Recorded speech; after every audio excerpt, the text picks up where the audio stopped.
What is going down, fam? We are back for the State of the Franchise episode. I'm Brad Graham. Jason Aponte.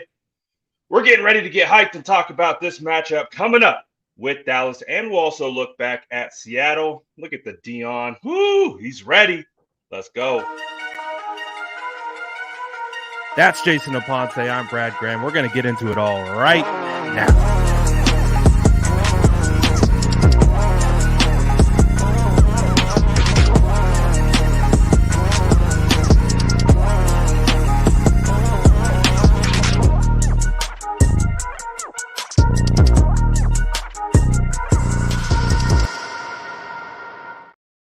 Look at Jason rocking the Dion. Ooh, it must be Cowboys week. But before we get into all that, how are we feeling today, Jason? Real good. No matter what happens this week, this is always going to be a fun week. 49ers Cowboys will elicit the deepest of emotions from 49er fans in my age bracket, which I will not divulge at this point.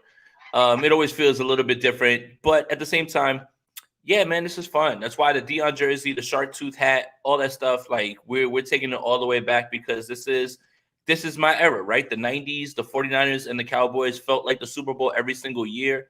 Obviously, the winner of that game went on to win the Super Bowl. So it's only right that we start to get back into that fashion, back-to-back years, 49ers Cowboys. It's a pretty good feeling.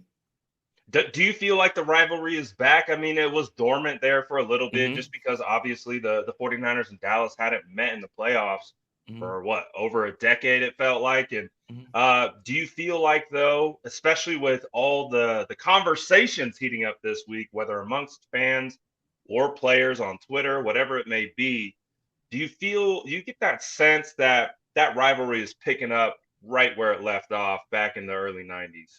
Absolutely. If you listen to Kyle Shanahan speak yesterday, you heard him speak about the rivalry, and he's young enough to remember these things. Remember that championship team that Ed McCaffrey won Yep. on was this team. The same thing with Christian McCaffrey. So, the biggest winner in all of this is the NFL. The NFL continues to look for ways to generate money, and now, it's funny. 2 years ago, or last year, I'm sorry. Last year, there was something that Guy Haberman and Middlecoff put out. It was the 1994 NFC Championship was still the fourth highest viewed NFL program in its history. Remember that 1994, 94. That's how deep this goes. Last year's game was at the top of the ratings. I would suspect that this year's game and is the reason that this is the last game of the weekend and will be on prime time for everybody to see. So yeah, the rivalry's picking up. Even the younger fans who hate the Seattle Seahawks more than they hate the Dallas Cowboys are starting to feel it. But the older 49er fans are really, really invested in this one just because of the history.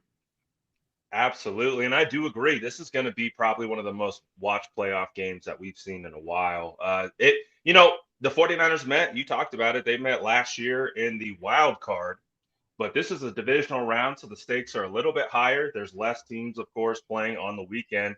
So more eyes are going to be on this game. So high stakes heading into this one. We're going to look a little bit back at Seattle just to kind of put a bow on that because that's typically how we do state of the franchise. We'll look at the last game and we'll preview what's coming up. And of course, huge week with the Cowboys. And that's where our focus is right now. But before we go back to Seattle, Mumbo says CMC for $1 million after having them wish an injury. So if you aren't familiar, there are some Dallas radio hosts that went on air yesterday, and whether joking or not, they essentially wished injury on CMC, basically saying, man, he was always injured with the Carolina Panthers, but he comes to the San Francisco 49ers. He's healthy now. We could really use an injury. And the other guy goes, yeah, a hamstring would be nice. What's your take on just that type of conversation? I mean, I think we're qualified to discuss it because we are just as much in the content game as those guys are, even though they're paid to do radio and we get our funds elsewhere. But what do you feel about that as someone who does what we do and talks about football? Honestly, it doesn't really bother me because expecting the same sort of humility out of other hosts, other football fans is not typical, right? Like all you can do is control yourself. You and I would never say anything like that, but whatever, man. Let them say whatever it is that they want to say. If people feed into that sort of content and that nonsense, I think it speaks to the person that you are more than anything at this point. If that doesn't make you at least a little bit uneasy in the way that you're analyzing the game, I think we all want the 49ers to win, but I don't want to see Tony Pollard or Michael Gallup or CeeDee Lamb or anybody on the Cowboys injured. So it's distasteful to say the least, but I don't really have strong feelings towards people who are just bad people overall. Like nothing about what they said would imply that they're good people, even joking around or anything like that. So I don't expect anything less from that sort of fan base and those sort of people. And it doesn't really bother me because that would imply that I'm shocked, and I'm not. So I really don't care, man. I really don't. That I was actually expecting to get a spicy Aponte take, but he's not even bothered. He's not even phased. He's like, Don't care. I don't They're just care scared. about no They're radio just scared. hosts in Look, Dallas. They're just scared. Look, and I get it. Tuck yourself in. Make sure that you pray to the many-faced God or whoever it is that you pray for. I get it. I get it. You should be scared, and rightfully so. So be afraid. But your scaredness and your fear of this team has led you to a path of you wishing bodily harm on 49ers fans, on 49ers players, because this is the only way for you to find your path to victory. So I think it speaks more to them than it does this team.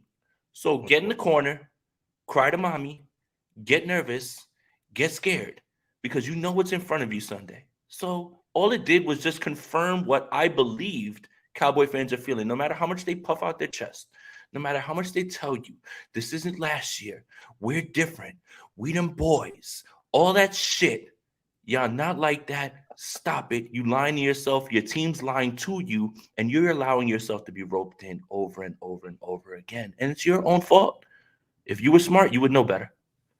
Man, there were Cowboys fans at the game that they played last weekend. After it was won, they were in the stadium chanting, "We want Niners. We want." I mean, this energy that the Cowboys fans are putting up, it does feel like a little bit of a reverse energy. Like they're nervous, man. They got their first playoff win since what was it? Like over a decade since they've got a playoff win or whatever it was. It's been a while, but to hear those radio hosts go on and say that, it was a little shocking to hear because even content creators like us, and we get it, we get our clicks however we get our clicks, but I don't even think any one of us would go about and wish an injury or even jokingly wish an injury. I can only pull from my personal experience. Listen, I don't like the Arizona Cardinals. They're a division opponent. They're a division rival. I don't personally like Kyler Murray as a player. I don't like the way he goes about his business. I think, he's just kind of an ego guy, I get the sense of. But when he went down, we talked about it on this show. We said, all our condolences to Kyler Murray. You never want to see even your biggest opponent, never want to see them go down to injury, especially an ACL. And he's going to be not right at the beginning. Like, I don't want that for Kyler. Yeah. I don't want that for the Cardinals. Even if I don't like them, I don't want that for them. That's terrible. You never want that. So for those guys to go out there and, I get it. It's a big matchup and, there's a lot on the line, a lot of legacy, the rivalry re-sparked. I get it. There's gonna be some emotions that come from it. Mm-hmm. These two teams and these two fan bases don't like each other, but I just thought that was Bush League to say that even if you were joking. I think you and I have too much respect for the game, and also I want to wipe all excuses off the board. I don't want to see Dak Prescott get injured in this game just for Dallas Cowboys fans to turn around and say, well, you beat Cooper Rush or whatever it is. No. I want you at full strength. I want you at full strength. I want all of your players playing well. I want your coaches coaching their best. I want your players talking that talk. I want all of that. That's all I want. That's it. And as a fan of the game, outside of being a 49er fan, I enjoy good football. Trust me, I do not want to see Cooper Rush out there on that field with their third string running back and all their backups. that would be an absolute washing. Sure, I'd enjoy it because the 49ers would be moving on to the NFC Championship, but that would not be an enjoyable football game for America. And like, I want you at your best. I want you, all of your players playing their best. I want you talking that talk. I want you not even worrying about injuries, thinking that you're the better team, even if you're not. I want all of that. That's what I want. And what I want as a fan of the game precedes what I want as a 49er fan. Absolutely. I want a healthy Micah Parsons versus offense. I want a healthy Trayvon Diggs versus offense. That's more enjoyable. That's more fun. Then we can talk our talk after that when you beat your opponent at their best. No injuries, nothing that you can find. Oh, we lost because of this, or we lost because no, we lined up our 11 against your 11, and we just beat you. That's just how it goes. And that talk and that trash talk, I think, is all fair game. It's when you start invoking injury, again, whether even if it was said in the context of a joke, I've never heard really any NFL commentator speak on another player about like an injury like that. Brad, I think you even calling them NFL commentators is a bit generous. Like, you have to remember, right? Like when you think about radio hosts in any area, they're usually not former players. They're not generally people who are very educated about the game. They are fans who have a job, right? We're fans. We don't necessarily have a job, but we still respect the game too much. So I think you even calling them an NFL commentator is above their pay grade and above what they do at this point. And I think we've already spent too much time discussing a group of people that don't deserve this amount of time or this amount of attention, in my opinion.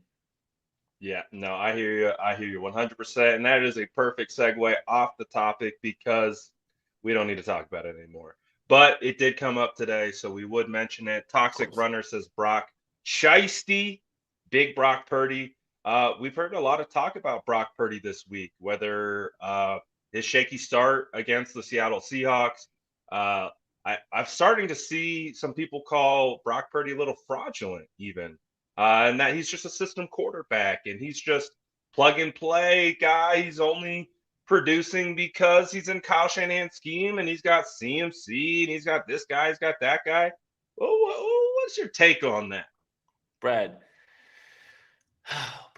Brad. Well, let me ask you this real quick. Kyle Shanahan's offense, isn't there always guys running wide open? Let me ask you this real quick, Brad.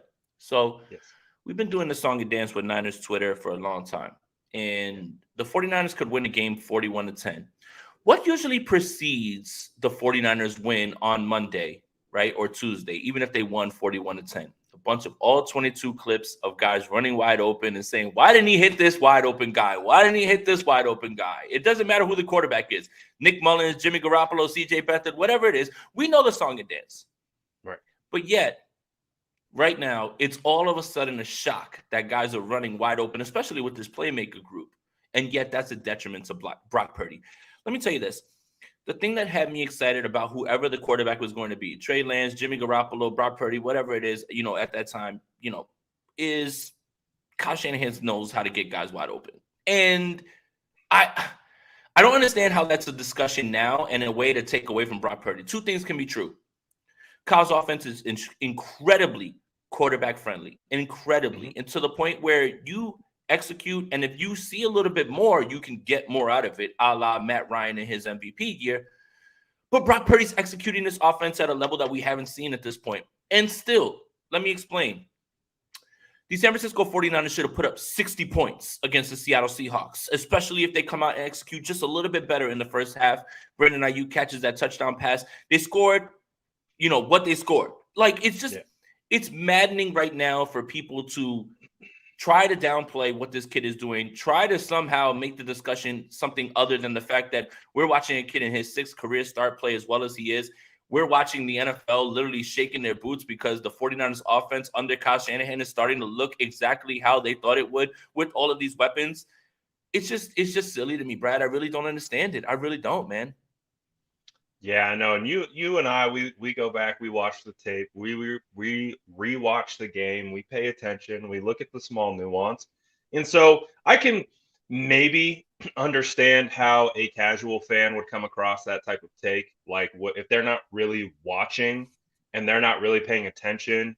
Which, let's face it, that there's a lot of fans like that are out there that maybe aren't 49er fans, and they're just going to be they're not able to quantify Mr. Irrelevant coming in, when going undefeated, beating Tom Brady, beating the Red Hot Dolphins, and just going on a tear, and then getting his first playoff win in his first career playoff start.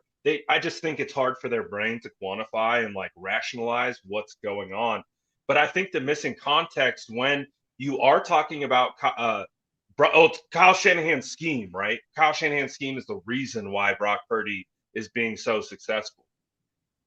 I can pull a clip of Deebo Samuel talking as a rookie at the Super Bowl, getting interviewed and just discussing his path as a rookie, as a wide receiver, and how difficult it was for him to get acclimated into Kyle's scheme. It is so insanely, it's like, the hardest type of calculus, but in regards to football that you can even imagine.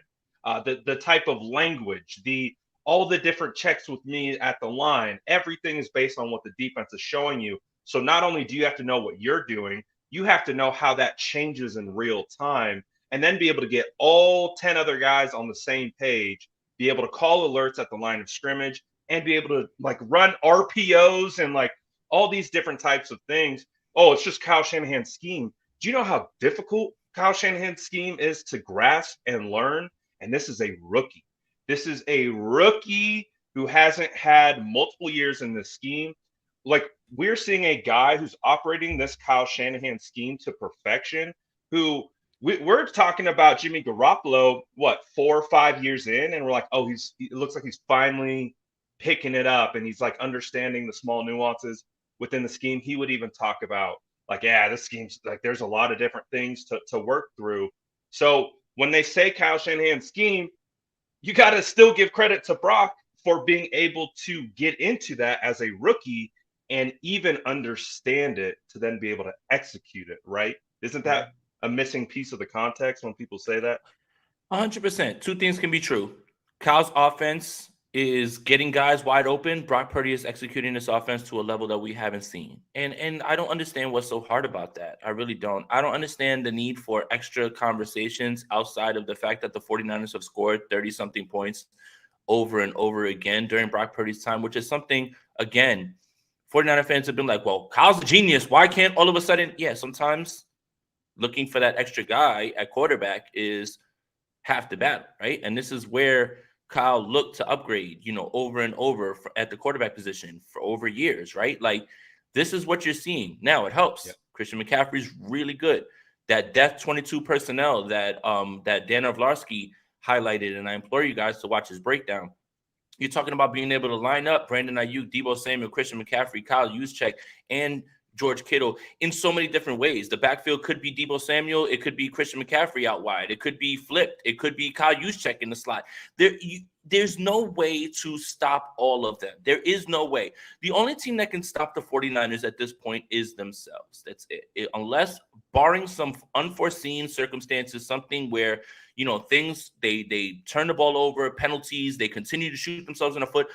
As long as this offense executes at its baseline, what you've been seeing these past few weeks has been 30-something points. And again, last week, they left points on the field. Early in that first half, you take a field goal here, you take a field goal there. Those should have been touchdowns. There should have been touchdowns on that field. I'm not even talking about the Brandon Ayuk drop touchdown. That's what I'm saying. The Jawan Jennings miss in the like kind of fade to the corner. My thing is this. We still haven't seen the best from this offense in terms of executing near as perfect as you can. Right. And that is part due to the playmakers, part due to the quarterback, part due to the play caller at this point. So again, I don't understand why this is a talking point. I don't understand why people are trying to downplay what's going on. I don't understand why people have such a problem in saying these words. Brock Purdy is executing this offense better than anybody during the Kyle Shanahan era. And I understand it's only 6 games, but that's not hyperbole. And go back to those 5 games in which Jimmy Garoppolo did. It clears it. And let's also talk about the fact that Brock Purdy's already thrown and scored more touchdowns than Jimmy Garoppolo has in one playoff game than his entire playoff career. What else do you need to see at this point? Is that real? I didn't know that. It is a real stat. Real? 3 touchdowns in 1 game passing, 1 rushing. That's 4 already. Look it up. That's not my opinion. Again, when I said this, that Brock Purdy only needs to execute a little bit better than Jimmy Garoppolo, people were like, I can't believe you're downplaying. It's a known fact. Playoff Jimmy is not exactly the guy that you want to model your team around. The 49ers have largely won games on their own volition on defense and for other reasons. Right now, Brock Purdy, after 1 game, already has more touchdowns than Jimmy Garoppolo does as a 49er in the playoffs. That is not my opinion. That is an absolute fact, and I guarantee he's going to add to that on Sunday. Absolutely. Spicy Aponte, just spitting facts. Not even emotion, nothing. Just straight facts. I mean, and I agree 100% with everything you're saying. And again, it's just, we understand what it is. It's the San Francisco 49ers quarterback position. People got to talk. They want to hear themselves and rationalize what they think is true. And it's the world that we live in, right? But I think you and I, we pay really close attention to it. And I think we understand what Brock is doing is unprecedented at this point as a rookie. And if you want to downplay that, I actually think that's fine. I think that actually benefits Brock Purdy. I think Brock Purdy is the type of competitor that the noise or maybe negative energy being pointed at him, I think he's used to that.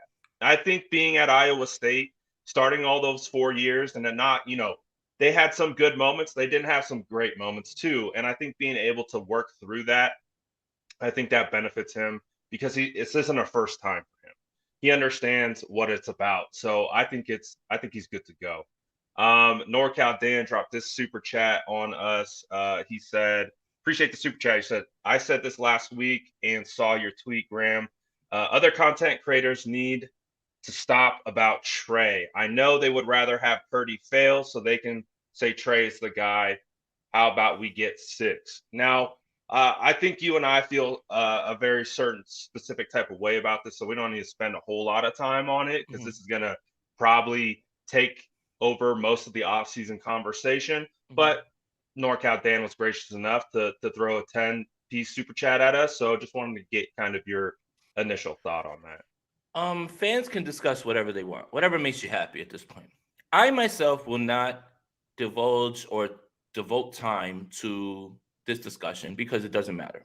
I don't want to discuss players that aren't going to be playing. I'm not going to discuss Trey Lance. I'm not going to discuss what happens with Jimmy Garoppolo. I mean, if we're going to do that, why don't we discuss, can we bring Jason Verrett and Emmanuel Mosley back at this point? Ooh. You're literally talking about the same exact thing over and over. So for me, look, I understand what the offseason talk is. If you're gonna devote your time to that, go for it. I mean, that's do whatever you want to do. I personally will not. Right now, I'm enjoying the ride. I am enjoying this team right now. I know what's in front of us. You have to beat the Cowboys. All that stuff has no bearing on this game. Has no bearing on how the season is going to end. So I really don't care. But it's if you want to talk about it, that's fine. Good for you, man. I'm good. However you want to devote your time, that's good. Me, on the other hand, I've been watching last week's game with the Cowboys. I've been watching the last year's game, against the Cowboys. I've been writing articles, all that stuff. I'm focused about this week. That's all I care about. All I care about. I don't care about what's going to happen in training camp. You already thinking about training camp already kind of implies that you're over this run and there's still 3 more games to win, before things are over. So I'm just good. I'm good, man. Yeah. And I think, we've been pretty steady about this. We're going to talk about the players that are on the field. And of course, Trey Lance, we wish him all the best. He's on crutches right now. He had the second surgery. Unfortunately, Trey Lance will not be playing quarterback for the San Francisco 49ers on this playoff run. So we look forward to OTAs. We look forward to training camp. And we look forward to seeing what a Brock Purdy and Trey Lance quarterback room is going to look like. And we're going to have plenty of time to talk about that. So it's not even pertinent information. So I'm not going to talk on any other content creators. They can do whatever they want. We get it. We're in the business of starting conversations. So I can rationalize why people continue to talk about it because guess what it does? It starts a conversation. It's not a great, I don't think it's a good conversation, but it accomplishes the goal of starting a conversation. So I'm not going to even, bother with that. They can do whatever they want to do. I can only speak about myself. And of course, I think Jason said it very eloquently. It's like we're focused on now. We are in the middle of a run to get to the Super Bowl. Like, I am not worried right now. Like, I love a man. You invoked Emmanuel Mosley. I love Emmanuel Mosley. I miss that man. He was playing so well, but I'm not going to bring him up every 5 seconds because we miss him. Like, I love him. I wish him nothing but the best, and I hope we can get him back.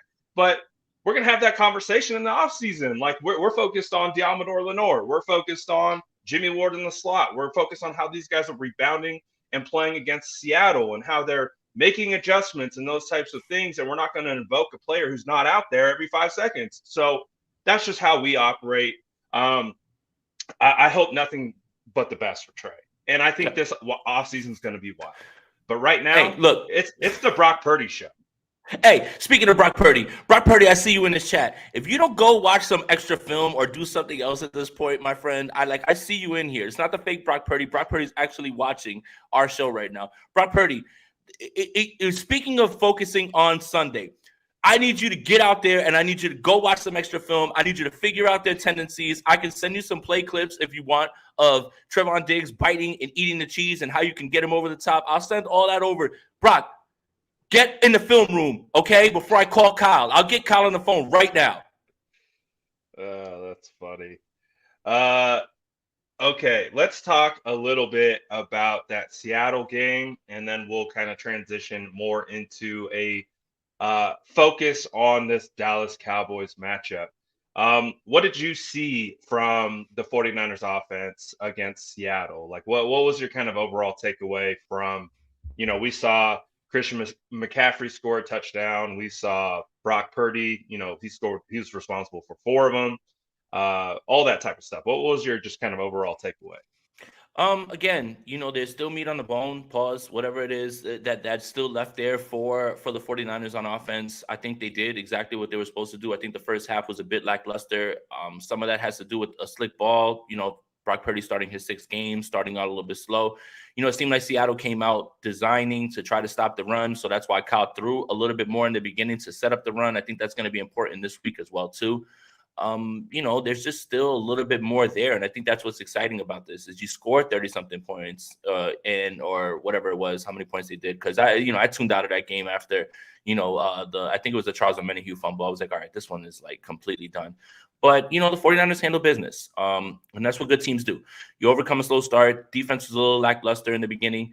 But look, again, this team, they can do what they want. They can do what they want on offense. It doesn't matter who's in front of them. And that's the thing and that's what's exciting is they can do whatever they want. They can score as many points as they want. It's all on them at this point.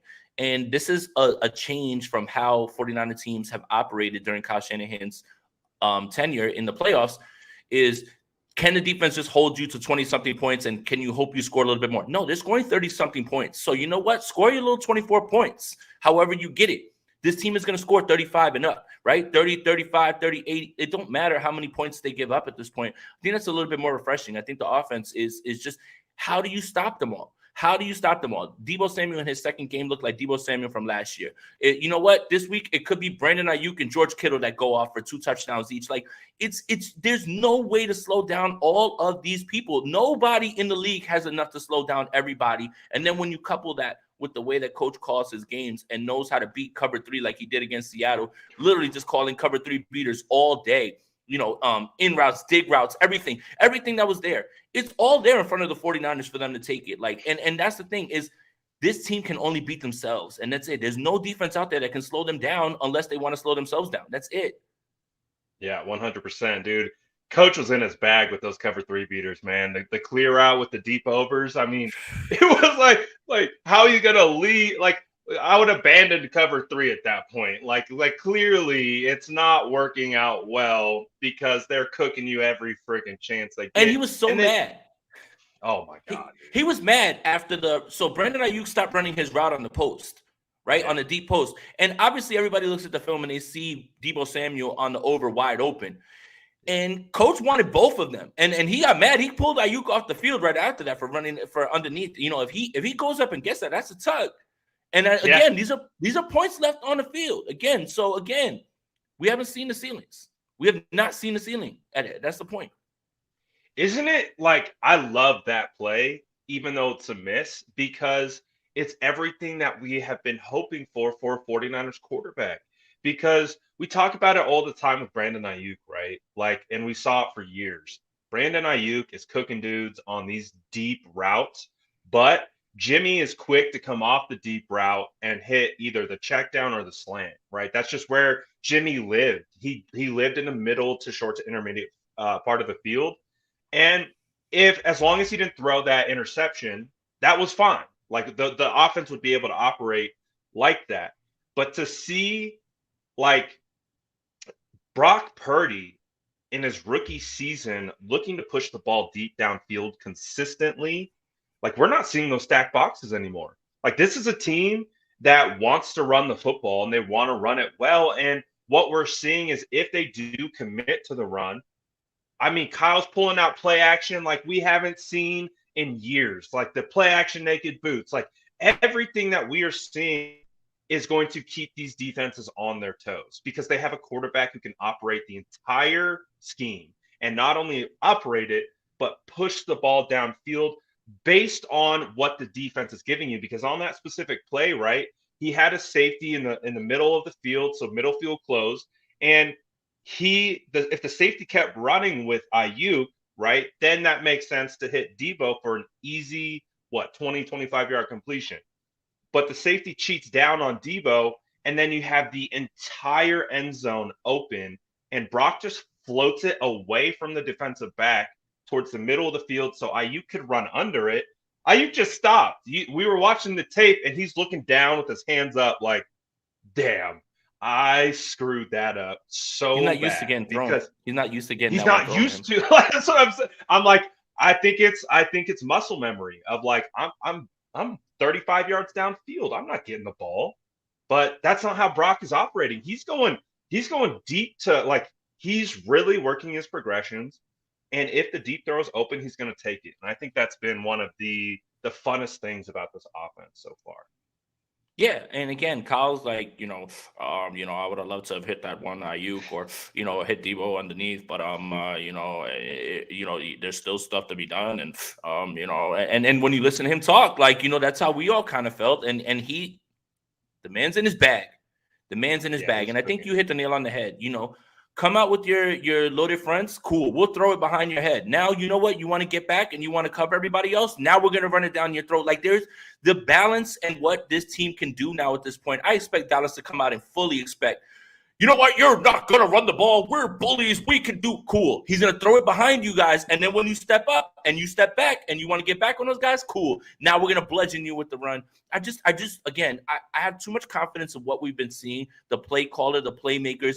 It's too much right now at this point. Who in the hell allowed this Christian McCaffrey deal to get done? Like, this needed to be David Stern. Like, remember when Chris Paul was going to be traded to the Lakers, and he was just like, no. Like, no, not going to happen. And everybody got caught up in the fact that Christian McCaffrey had been injured and stuck on the Carolina Panthers, that they forgot that, oh, yeah, he's really good. Imagine him in a really good offense. It's too much, man. It is too much at this point. Hey, Jason, I thought the 49ers gave up way too much to get Christian McCaffrey. It's short-sighted. It's short-sighted. Christ, man. Shut the hell up. But apparently the 49ers are literally sitting on a gold mine of third-round compensatory picks. So I was told they have no draft picks, but I think they have over 11 draft picks or something like that. That's the stuff they forgot. And for a team that everybody complains – when they say that the draft should start in the third or fourth round, well, you know what? You got your wish. I just don't get it, man. I don't get it. It's just it's funny to me. I think a lot of people forget the fact that, the 49ers have done an amazing job, not only organizationally of finding guys that are not only draft picks or late draft picks or undrafted free agents, but they stacked all those comp picks. That's why it's like, okay, man, give away a second. We're good. Salah, Mayhew, McDaniel, now Ryans, now Rand Carthan. Like it's going to continue to build up to a point where the 49ers are going to be able to be competitive year after year and stay under the salary cap because their quarterback room is cheap and also stacked. Like it's organizationally, you're watching a well-tuned, fine-oiled machine at this point. Yeah, it's beyond me. Like you can find little criticisms here or there, critiques, I should say, if you want to, but the body of work that this group is doing, whether at the executive level or at the coaching staff level or at the player execution level, like it's a good time to be a fan of the 49ers right now. Like it's hard to complain about this team at this current moment. Arturo, appreciate the super chat, says, how ironic is it that Purdy and co will absolutely expose the Dallas linebackers with, wait for it, the Texas route. Great stuff, gentlemen. You are poking the bear, Arturo. Say Texas route 3 times in the mirror, and Rich Madrid is looking at you in the mirror for saying that. Yo, please, someone clip this tag and make Rich. sure you put it on Twitter and tag Rich, please, that Arturo actually said Texas route, because that man is literally Arthur shaking a fist right now reading that at this point. It's a choice route. It's not Texas. It's not a Texas route, man. It's not a Shanahan's offense, man. What are you even talking about? Hey, I'm calling that one to Elijah Mitchell in the first half. I'm calling that a Texas, baby. That looked dedicated to the inside. So good. Please, someone do the Lord's work and put this on Twitter and tag Rich and let him know that Texas routes matter. Hashtag Texas routes matter. Oh my gosh, I love it. Also, but let's talk a little bit about it, because I think this is the first time I personally saw Brock Purdy kind of lock in to some slants where one of the things that I've been so impressed with Brock is his ability to move linebackers with his eyes. He does such a good job of looking linebackers off, getting them to pull out of the throwing lane, and then going right off the backside into that throwing lane that he just moved the linebacker out of. We saw him struggle with that multiple times against Seattle early, but in Brock Purdy fashion, this dude learns on the fly, and he's able to manipulate linebackers once again.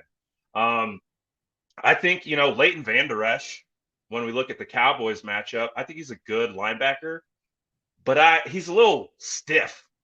He's a little rigid in coverage. And if he starts trying to read Brock Purdy's eyes, I think that's a matchup that you actually can expose, especially if you're going to have Micah Parsons rushing the passer. But what do you think about that whole concept of, exposing Dallas linebackers? Coach loves to do that.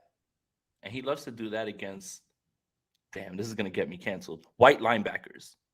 I don't know what it is about white linebackers. If you remember Nathan Gary in the Eagles game with Nick Mullins, he's like, yo, we're going to put him in the blender. Because they're quicker than fast. They, all they do is they just get in early, last one's out.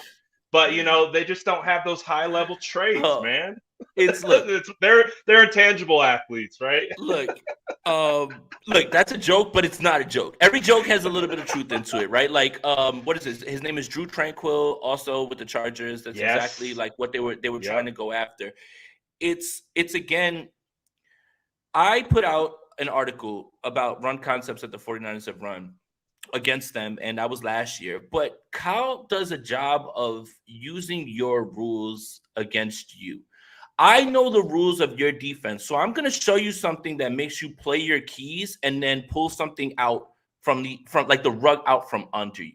And that's not against the defense, right? Yeah, see, when people ask about what's the genius of Kyle, what's the genius of what he does? It's showing you something. It's showing you something and then showing you something that you usually trust your eyes and instincts on, and then ripping the rug out from under you. So for example, in this article, there's a run play where Micah Parsons is playing, Mike linebacker. He's in the middle. Remember, he lines up everywhere. And they have a play where Kittle is lined up on the line, almost just really close, tight. And he takes a step like he's going to block the defensive end. Micah Parsons sees Kittle there at the line, and he says, he's going to be there and he's taking the defensive end. And Daniel Brunskill comes pulling from the other side from the right guard. In his mind, he says, I have the C gap. This is where the run is coming. So he goes to step up. As soon as he goes to step up, George Kittle's in his ear hole, pushing him out of the play, and Daniel Brunskill is actually taking the end, and now there's a wide open lane for Elijah Mitchell. This isn't in terms of the pass game or anything like that, but again, this is Kyle Shanahan using your keys, your defensive rules against you, because Parsons did nothing wrong. Parsons read Daniel Brunskill pulling through, and he said, that's my gap. I'm responsible for the C gap now.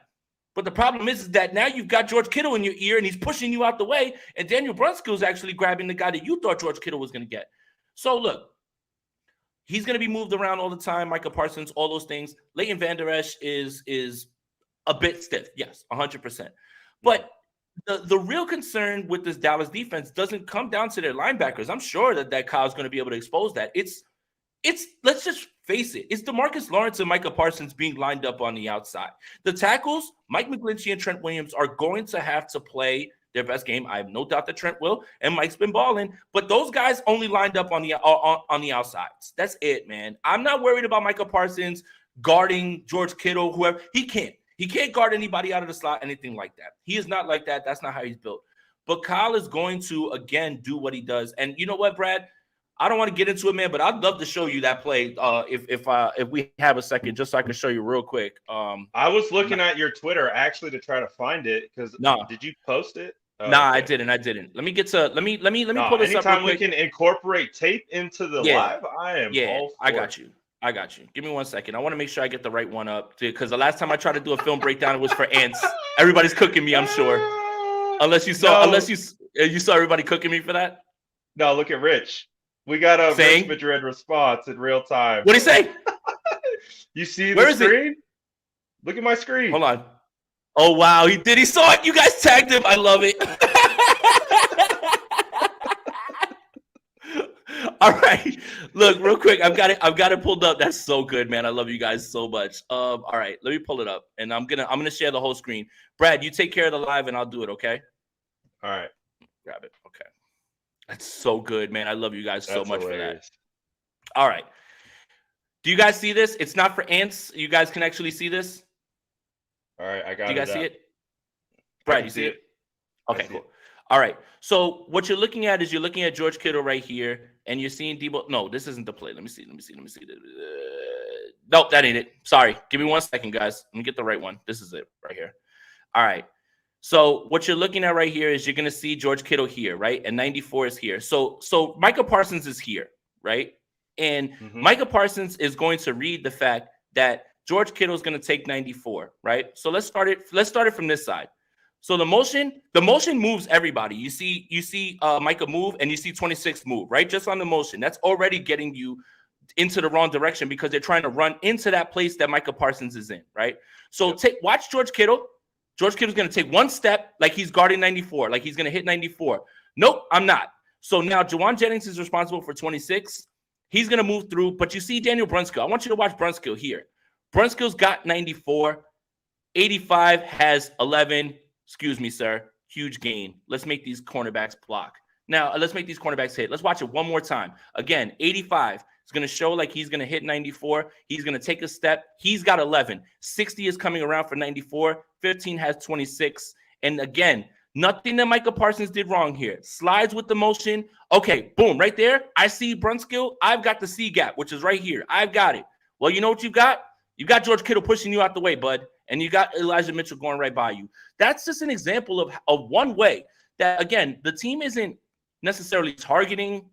They're not targeting Micah Parsons, anything like that. That's the stuff that you're looking at when it comes to just normal run concepts. And I saw a Dallas fan, they're like, you don't think they're studying that? Yeah, so now you're going to, so here's the other thing is like, you're looking at that and now you're losing your focus in terms of regular responsibilities. So now you're going to play out of pocket. That just feeds more into all of this. Again, it's not anything that is special. These are normal things. Like when people are like, oh, Kyle's in his bag. I don't think you guys understand that even the most small gains, sometimes Kyle is in his bag in a big way. And that's, again, not even them targeting Micah Parsons. You're just in the way. at that point. Right. And exactly how you showed in the clip, the whole point is using the defense's keys against them.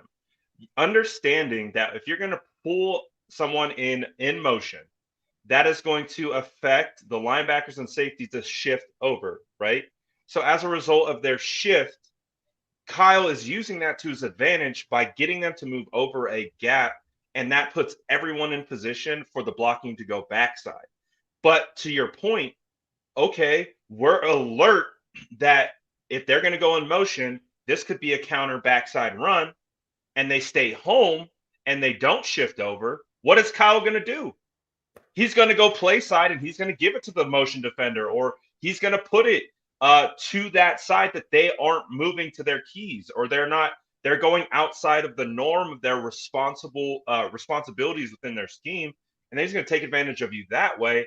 And then if you have them playing out of their natural rules, then you got them exactly where you want, because their mind's going to be all twisted up like a pretzel, and they're not going to know what to do. And that's the whole genius of Kyle, right? Right. That's the point. When we say putting them in a blender, it's not them running in circles on the field. That's not going to happen. It's got you not now. The Chiefs play against the Raiders. No, not that. not that. Literal running in circles. Which the end result was a touchdown that was called back on a penalty in that play. But it's not about. Oh, it was? I didn't even know that. I thought. Yeah, it was. It was Jarrett McKinnon out of the Wildcat. He threw it to Mahomes. Mahomes threw it in for a touchdown. It was genius. Whatever. Andy Reid just gets bored. He was just like, you know what? Let's mess around. It was the most disrespectful play I've ever seen. I love it. I thought it was great. So my thing is, when we say that Kyle has guys in a blender, it's not them running around in a circle on the field that you can see on tape. It's got them now doubting the things that they have normally seen, right?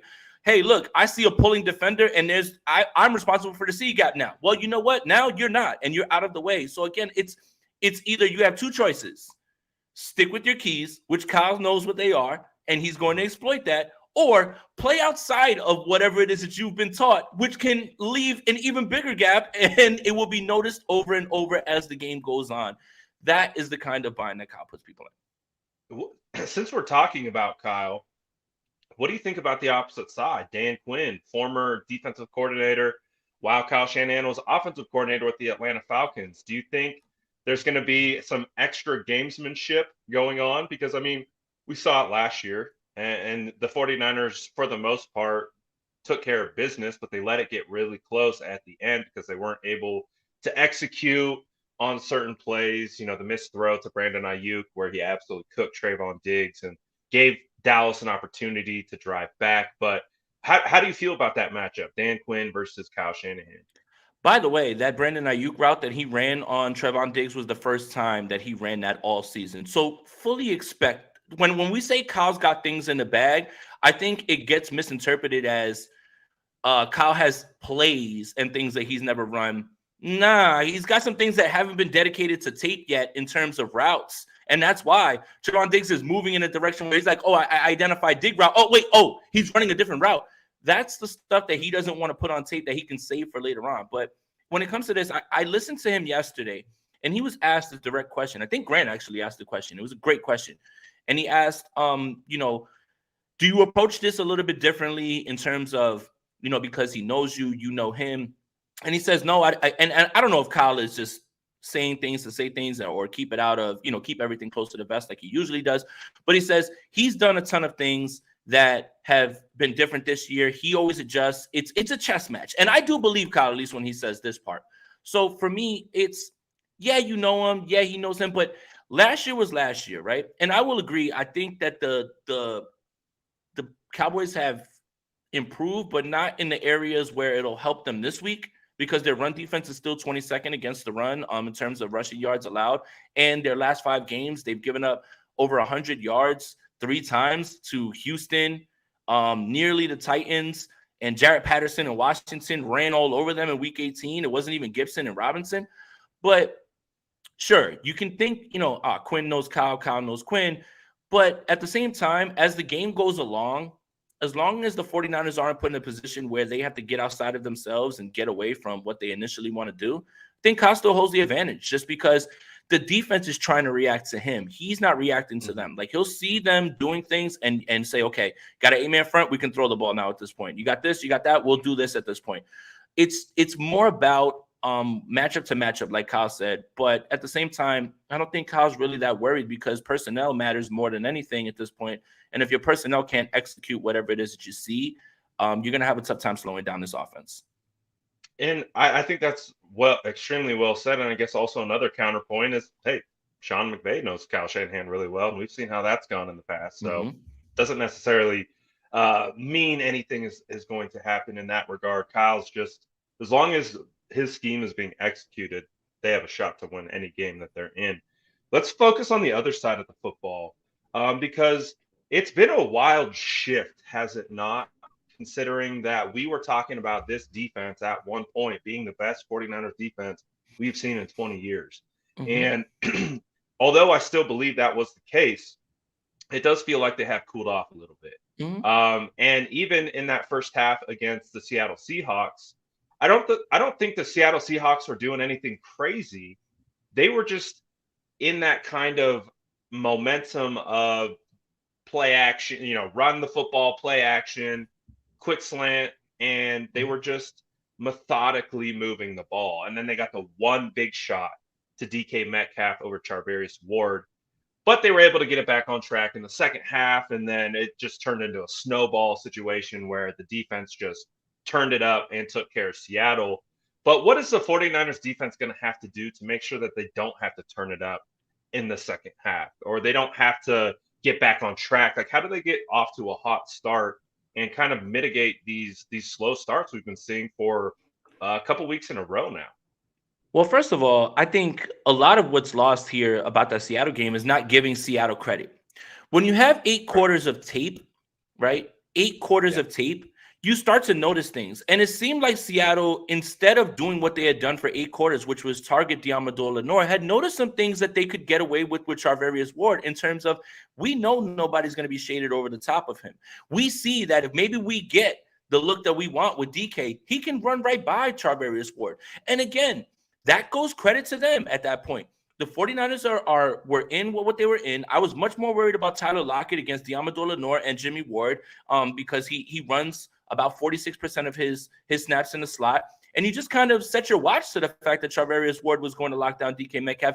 You don't realize that you can't do that for 12 quarters straight. Like, DK Metcalf is a baller. So you need to give credit to them and what they saw on tape and how they came out prepared. That's it. Having said that, the 49ers always seem like, even if there's a game where they're not giving up points, there's still some plays that are a bit concerning, right? Like even the Cardinals game, right? Like you have that flukish, like flea flicker, whatever weird play, and they gave up a few points. But in the second half, D'Amico and this defense tend to just say, you know what, we see it, stop all that shit right there, right? So in the same way that Kyle kind of uses his opening script and opening drives to kind of jab, set up the haymaker for what he sees later on after the half, I think D'Amico is really into the gathering information in the first half type of thing. Now, the downside to that is you don't want to allow offenses to roll, better offenses. You don't want to allow better offenses to roll. You don't want them to gain momentum. So there is like a balance that needs to be struck here. I don't know what the call is, right? Again, personnel is going to dictate whatever it is, right? Like, different personnel is going to dictate, right? When I look at this game, CeeDee Lamb's a baller, right? Obviously, he's going to move around. Charvarius Ward's not going to follow him. There's a matchup that I wrote about today on Niners Nation. The article should be coming out. I'll give you a quick preview. X Factors. I think it's Dalton Schultz against Fred Warner and Dre Greenlaw. And the reason that I say that is Dalton Schultz has 64 receptions on the season. 34 of them have been attributed to matchups against linebackers. Now, when I dug a little bit deeper into the numbers, I didn't realize this. The most targeted player on the 49ers, I'll ask you, Brad Graham and everyone out there, who's the most targeted player on the 49ers? I would feel like it's Diamador Lenore, but I could be wrong about that. It's Deshaun Gibson. Oh, really? Yes, it's Deshaun Gibson. But the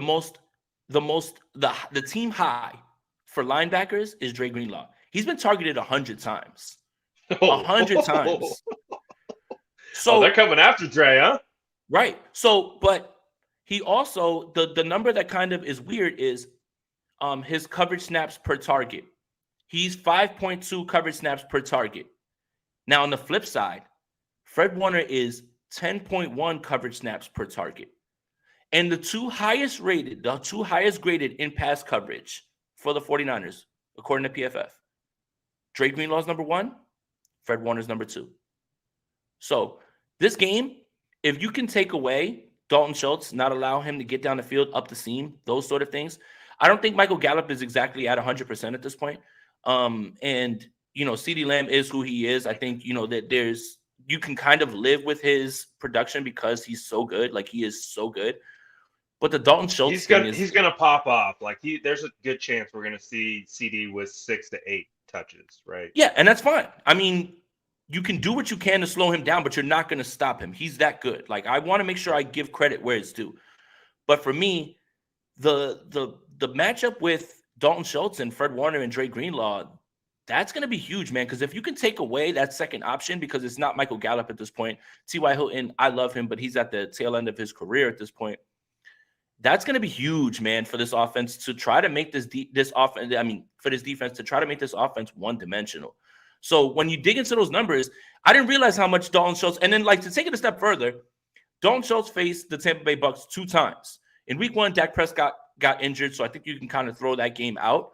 But in the wild card game, 4 for 58 against Levante David and Devin White, like those are 2 very good linebackers. So yeah, I think they're going to try to manipulate spots where they can get Schultz on linebackers. So it's going to be huge for Dre Greenlaw and Fred Warner to find a way to slow him down. And if they do, then it's going to be tougher sledding for the Cowboys. Yeah, no, that's a great point. That's great info. Great insight. Make sure, and you got an article coming out in a little bit on Niners Nation. On Niners Nation. Yeah. Definitely tap into that because that you could spit a lot of information at me I had no freaking clue of, and it really does help put into context, and kind of identify potential matchups that the Cowboys might try to go after. So that's actually a really good point. And Dalton Schultz, has been a touchdown machine as of late. He didn't do it for me in the fantasy first round playoffs when I needed him the most, but that's a story for a different day. But same thing with Mike Evans. Thanks a lot, Mike Evans. Way to score 800 points in the fantasy final when I needed that in the semifinal to move me on. I would have won 3 straight championships in my dynasty league. Thanks a lot. Yeah, no one had Mike Evans going off because all the people who had Mike Evans already got eliminated from the playoffs at that point. Yeah. Like, how did you make the finals with Mike Evans scoring 3 points against the Arizona Cardinals, dude? Like, even if you did make the finals, you weren't putting Mike Evans in your squad. Oh my God! It's not like I'm mad or anything like that. It's not like we're mad at all. It's not like we're hurt at all about the fantasy. But this isn't a fantasy channel, even though Jason Aponte got you covered. What is it? Underdog promo code Aponte. Aponte. We should draft this weekend, man. I'd love to do a best ball draft where we throw in $3, whatever. Maybe I'll set that up. Look out for that on Twitter. That would be dope. But let's stick on kind of this Cowboys matchup against the 49ers. They have Zeke Elliott. They have Tony Pollard. I think 2 really solid backs. I think Zeke hasn't really been what we have come to know him, at least the last couple years. He does feel, I don't know. I don't watch a ton of Dallas Cowboys football, so I'm not going to give too many stout statements. On the East Coast.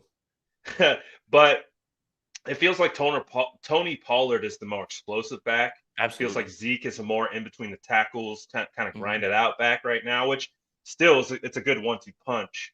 Mm-hmm. Offensive line, I think they're having a little shuffling. I know they've shuffled a lot of different offensive line combinations, so that's going to be something that we're going to have to keep an eye on. I'm going to actually I'm going to hop into the Dallas tape and just watch the O-line just because I want to have a better understanding of what we're up against with them. But when you look at, CeeDee Lamb, Noah Brown, T.Y. Hilton, and you talked about the matchups with the linebackers and Dalton Schultz, but what about the coverage, like the back end coverage with Charvarius Ward, Diamador, Jimmy Ward, Gibson, and Talanoa? Because it feels like no matter what, this defense is going to stop opposing teams' running backs, right? That feels like it's a given. Like, they're going to play run defense exceptionally well. It's not getting beat over the top of the linebackers that we seem to see them kind of going in and out of having good games or good series versus not so good, right? So what's your take on that? Just more discipline. Like I think that they played great this past week. It's funny. It's always been a tale of two corners for the 49ers, and usually it's us worrying about the Amador Lenore. Well, Travis Ward this week was the one who, had his first down game as a San Francisco 49er. And then when you think about Lenore, here's what I walked away with this game. You were targeted twice, you intercepted one of them. So much of what cornerbacks do and how they operate has to do with what's going on up here. And, one play can snowball to another play that can get you out of your mojo, but maybe one game, maybe one play can get you moving in a direction where you're much more confident. You start to feel that way. And I think, again, Hufanga, Gibson, they were fine in this game. They weren't targeted at all. Like they weren't really giving anything up. It's something we kind of set our watch to with Ward, where we're like, man, Ward's going to be fine. I'm not worried about that. But I wonder if the light bulb kind of went off for Lenore. And what I mean by that is, and I want to say this, and everybody's going to say, Jason said this, obviously, because everybody loves to run with what I said without listening to what I'm saying. There's a guy that used to play for the 49ers named Ahkello Witherspoon. And Ahkello Witherspoon on some Sundays would be cornerback one. And on other Sundays, he would be the guy that you wanted to get benched. But when Ahkello was at his best was when he wasn't thinking and he was playing confidently. And you have to kind of hope that Diamador Lenore is starting to see that a little bit more. Now, how much is he going to be lined up against CeeDee Lamb? How much is Dallas going to pick on him? I don't know. Because it was clear Seattle had a different plan this week. It wasn't exactly go after Diamador Lenore. They wanted to go after Ward, which, can you argue with the results?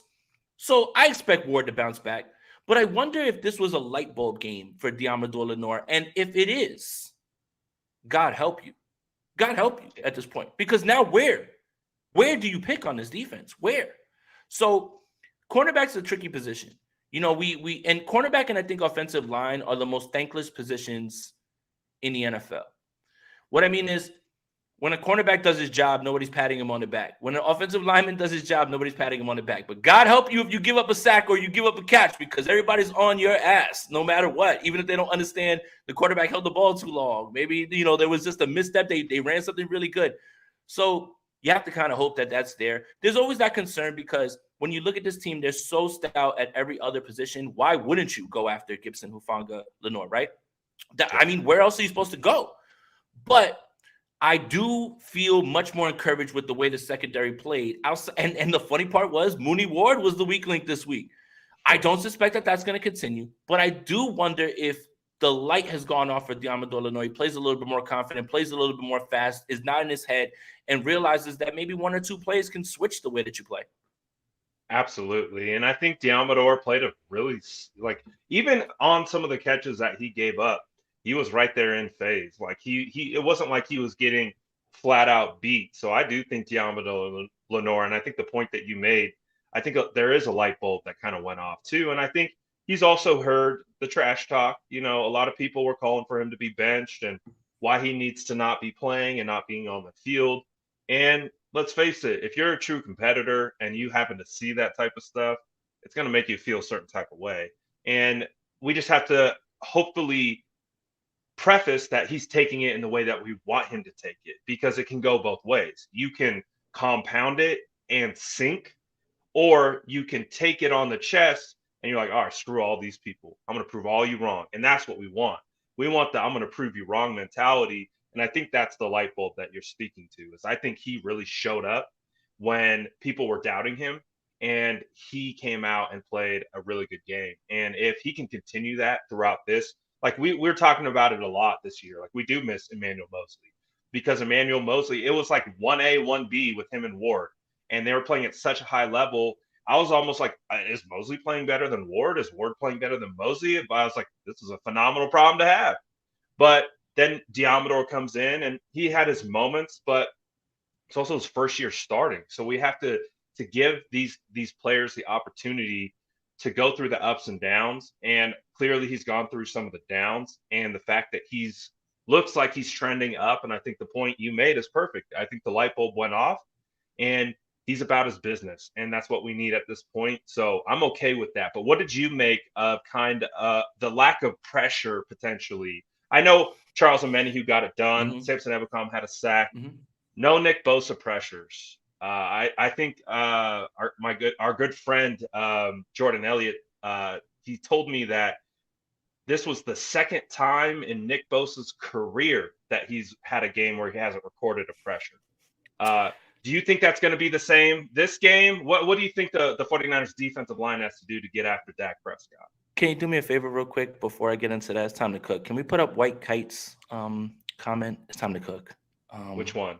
White something about taking the 49ers serious overtime with the Raiders. Okay. Cook, my boy. Okay. All right. Look, guys, I want to give you analysis. I want to be objective, but it's also time to fucking cook. Okay, let's get it. The Dallas Cowboys over the last 5 weeks, 13 through 18, have allowed the 6th most passing yards and the 6th most touchdowns in the NFL. Let me run down this murderer's row list of teams that they faced. The Indianapolis Colts and Matt Ryan. The Jacksonville Jaguars, they're actually really good. The Philadelphia Eagles with Gardner Minshew. The Tennessee Titans with Joshua Dobbs. The Washington Commanders with Sam Howell. Shut the fuck up, dude. Nobody cares about a win against the Raiders. You are not like that. Y'all are sorry. Y'all are 22nd against the run, and you got fried by Joshua Dobbs, Sam Howell, and dude, and Gardner Minshew. Shut the fuck up, dude. Anyway, back to what Brad was saying. Anyway, in terms, you know what? Ask me the question again. Ask me that question again, man. I don't even remember what question I asked you. Are you kidding me? Are you kidding me?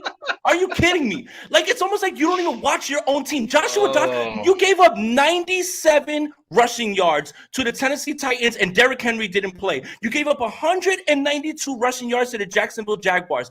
Why on earth are you puffing your chest out? Like, it's almost like you don't watch your fucking games, man. Ridiculous. I'm sorry.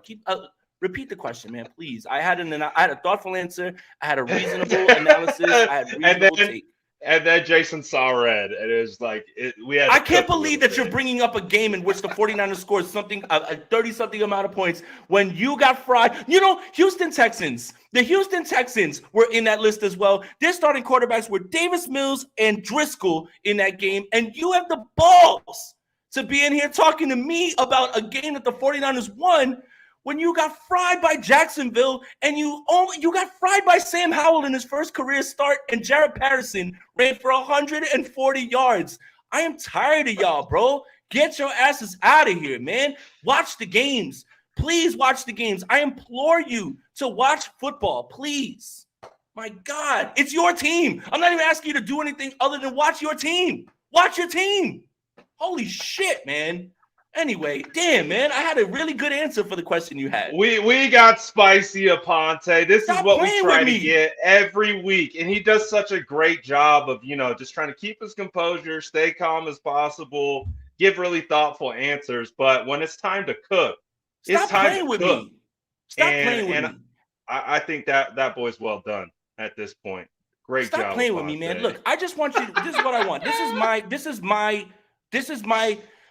my plea to White Kite and Cowboy. Watch your own games. Don't worry about what the 49ers did against the Raiders. Don't worry about that. Watch your games. And I have to, because I'm subjected to the bullshit. Because if the Giants and the Jets aren't on my TV, then it's the stupid Dallas Cowboys. So trust me, I watch you, and I get the film every week. And trust me, I've been watching you all year. Just watch your own games. Please just watch your own games, please. I implore you, please. It's not hard. Watch your favorite team. I think you'll come away with something a little bit different than that. Oh, I love it. Get cooked by Jason Aponte. Too easy. It's becoming a national pastime. Too easy. So just be careful. Damn it. Be careful when you come you in had here. You had a really good question too, in terms of like what they do and I had a really good answer. I'm sorry. I apologize. Yeah, no. Guys. Hey, we paused the entire show to, just like Harold says, let Jay cook. So that's what the people tune in for. We get the people going with Spicy Aponte. So Alpha says it's jalapeno hour. So I love it. All right, you want to reset a little bit? we got the the Let's chill. cookage out the Let's chill. way. Yeah, I'm good. I'm back. I'm composed. I'm good. He's back. All right. Pressure wise, what are Yes. the 49ers gonna have to do? Okay. Yeah, that was the end. Okay. All right. Look. Shout out to Charles Omenihu. Make sure you throw that man in the bag. But I think it speaks to, again, how deep this defense is. You see Eric Armstead get in there and get the sack that ends the drive early on, in this game. It doesn't always have to be Nick Bosa. And I think that's the beauty of it, right? Is that you can have a game where Nick Bosa's only stat was the recovered fumble. Fumble recovery. Yeah, the fumble recovery. But Omenihu's a dog. Givens is on his way back. Armstead is back. We haven't even seen Drake Jackson on the field at all. Ebukam's contributing. It doesn't concern me. It really doesn't. It does not concern me. But I do want to give credit to the starting tackles, particularly Charles Cross of Seattle, man. I think that, again, a lot of 49er fans have a problem with just saying, you know what? That guy on the other team played a very good game. And Charles Cross did, man. He's got a bright future. Seattle smashed their draft this year, and he was one of those picks. So I'm not concerned about Nick Bosa. I think he's going to turn up. I think Charles Omenihu is talking about playing his hometown team. If you guys remember last year, Nick Bosa got injured in the Dallas game. Yeah, he did. And Charles Omenihu, it almost like he was wearing 97. He was that dominant. So again, this is the first time that you're starting to see this defensive line in its totality. Javon Kinlaw's back. Kevin Givens is back. Kerry Hyder's playing. T.Y. McGill's contributing. Jordan Willis is. This defensive line is going to get there one way or another, and it doesn't rely on Nick Bosa. It just so happens that they have the defensive player of the year on their team. So I'm not as worried about the pressures at all. Absolutely. And also to kind of add on to your point, not only is Charles Cross phenomenal, but so is Abe Lucas. I mean, that's why I think, Seattle had unfortunately, I hate to say it, I think Seattle had the best draft in the NFL this year. And it really does start with those two bookend tackles, Kenneth Walker, Tariq Woolen, even Kobe Bryant has been somewhat impactful for them as a rookie. Kenneth Walker? Yeah, I mean, they've been fantastic. We don't like the Seattle Seahawks, not one bit. We hate them boys, but we will give them credit for absolutely demolishing the draft. Unfortunately, going forward, year after year, depending on what happens at quarterback, right? I think we're on a collision course for just Niners and Seattle. Oh, yeah. They got the running back. They got bookend tackles. They need to fix once they get the interior offensive line worked out. Like they might have the best offensive line in like 2 or 3 years. And they have a high pick because Russell Wilson's still working for Seattle. Oh, God. So the fleecing of the century. Oh, my God.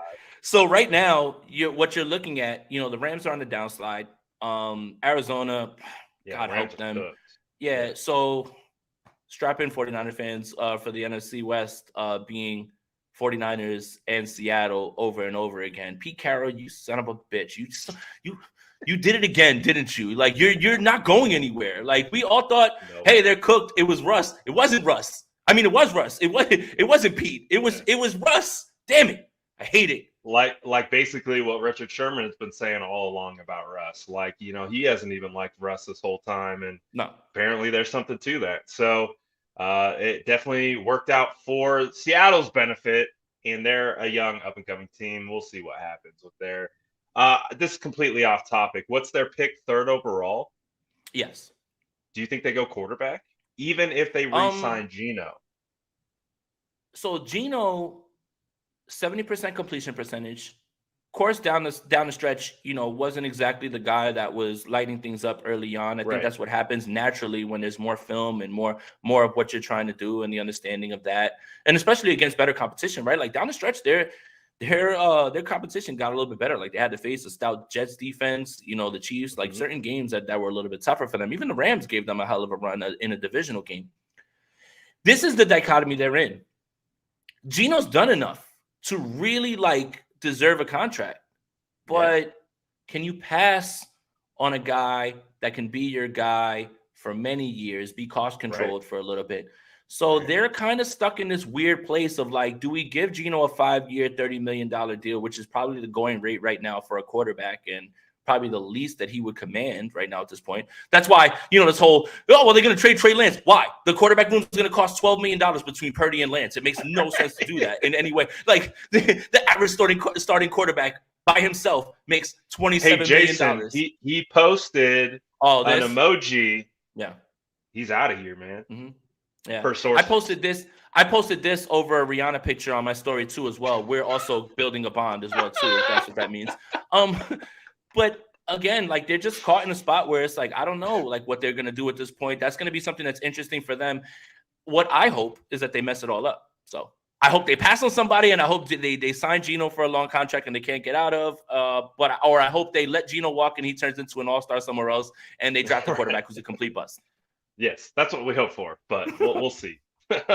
we have wishful thinking, but Seattle somehow seems to come out on top. Give me 1 second. I got to get the salmon out of the freezer. Otherwise, I'm cooked myself. Like all that cooking that I just did, I'm going to get cooked. Go start defrosting the dinner before you get out of here. I'll talk about Daryl's super chat. Says Dallas linebackers are a coverage liability, soon exposed. And I think that's where the San Francisco 49ers do have an opportunity to thrive with players like Deebo Samuel, Christian McCaffrey, Elijah Mitchell, all these guys that play over the middle of the field, George Kittle included. I do think there is a good opportunity and, for the 49ers to attack the middle of the field. And also, too, especially if you do have Micah Parsons playing on the edge, and maybe Jason could talk about this as well, but if you do have Micah Parsons playing on the edge, what's the best way to neutralize a stout or really good, fast speed rusher is either run screens at them and neutralize their rush, or get plays that put them in conflict and short to intermediate throws as well to neutralize a pass rush. So although Micah Parsons don't love the player, the person, I can't say that. He's a good player. You love the player. You don't like the person. Yes. I think and I cannot like the person because he's Dallas Cowboy. And I just, again, we don't have to like the opponent. We can respect the opponent. Oh, absolutely. And I respect his game. And not wish injury. And not wish injury as well. I don't wish Micah Parsons get injured. Nope. In fact, I wish Micah Parsons plays the entire game without a single scratch, because I think that would be the best for everyone involved. But I do think there's an opportunity for the 49ers to take advantage of his potential talent. And, hey, we saw it last year. Brandon Ayuk, crackback blocking, and they're going to do that a lot. The 49ers block these edges with their wide receivers all the time. So it's just going to be, how do they attack Parsons? And I think they'll be able to figure it out. I don't think, he could have a good game. He could come away with a couple sacks, He could get Trent. He could get Mike. It's definitely in the range of possibility, but I do think the 49ers will go into this game with a good plan. Would you say? Yeah, of course. And that's the thing is, see, you know what, Brad? You get me into my film bag. I got another play that I want to show. And it's not necessarily anything that, again, you don't have to attack or like, of course, you have to be aware of where Micah Parsons is.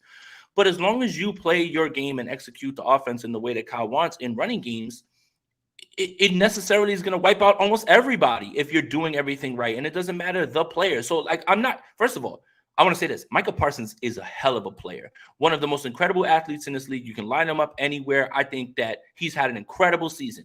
Let me say that.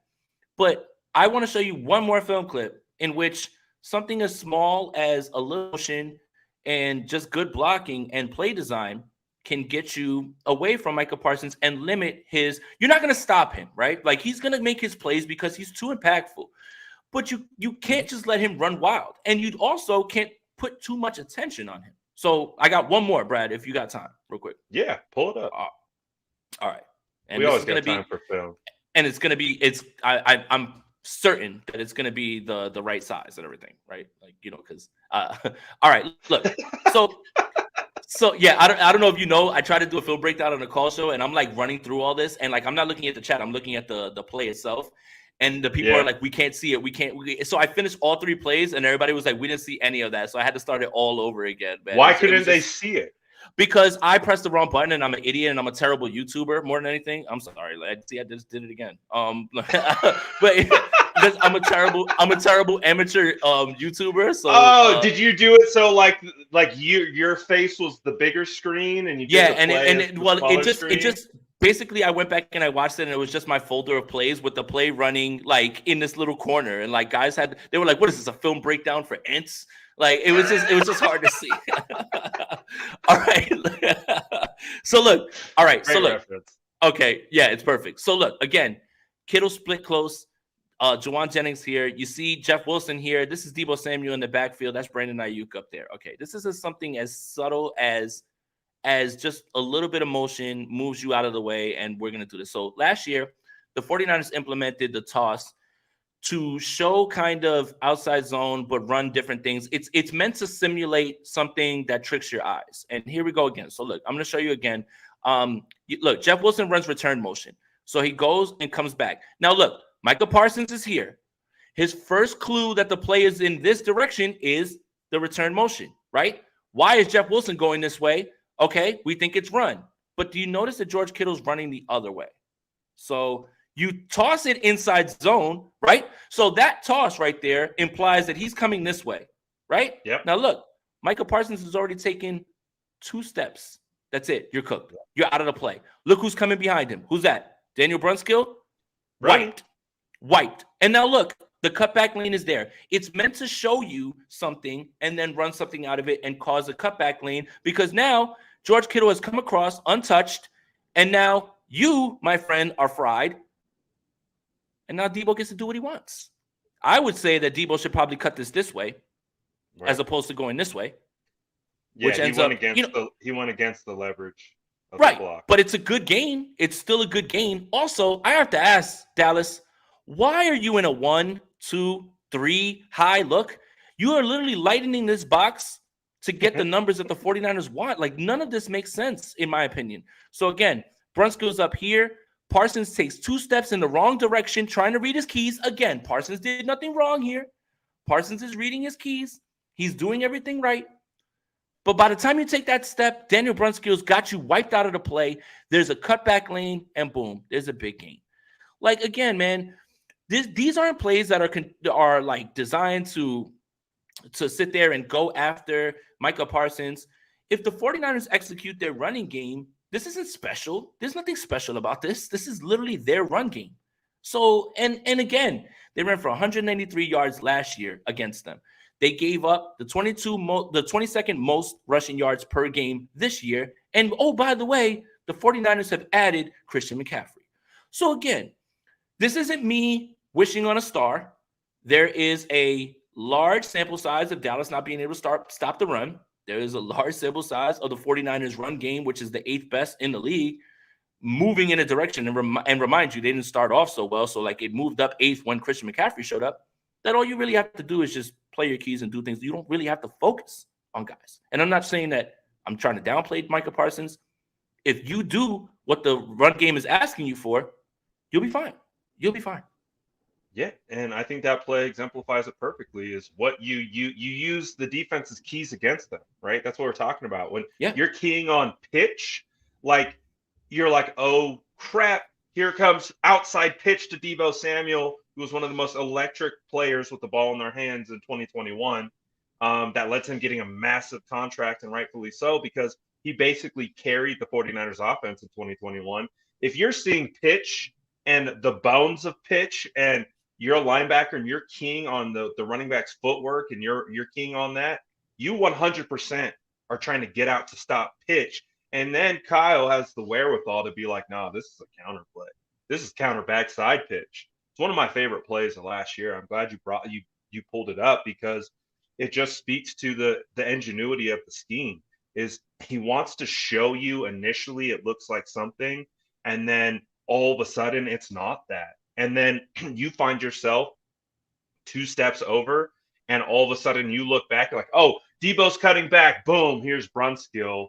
And that is the function of the run game. It's to get these guys, like you see it play in and play out, right? With all the orbit motions, everything. It's moving the guys to where they want them to be so the blockers can get there.